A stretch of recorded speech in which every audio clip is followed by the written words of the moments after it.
So if you've got an area that you need to light that's maybe a little bit wider, maybe it's the side of a house, you have some nice textured stone, and you really want to go highlight that, but you don't want a really sharp, bright, focused light that's going to create a hot spot. That's where these wash lights come in really well. So this is a new light from FX Luminaire. The WS wash light is a great light for that because it's got a frosted filter on it. So what that does is it just disperses the light a little bit more, so it's not as hot of a light.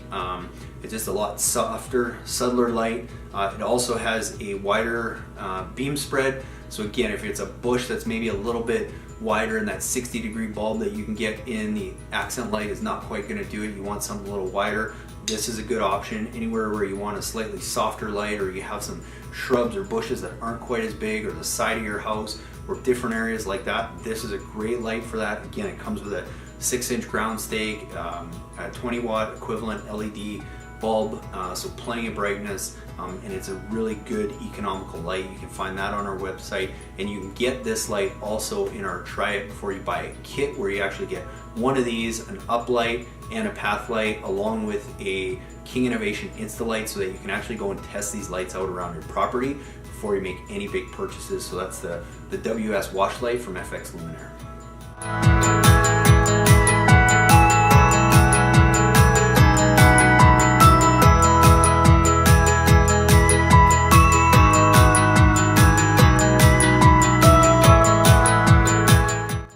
Hey guys, so you can probably see behind me, obviously the ocean and stuff, but there's also this nice dry creek bed that runs all the way down, and instead of just setting out a bunch of path lights along it that are going to shine down, which is another really good way to do it also, what we're going to be using is we're actually going to be using our wash lights.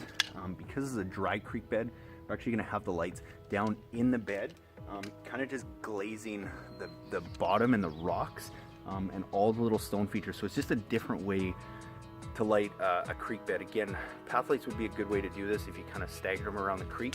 I just like doing something a little different, so that's the other thing we're going to use this light for.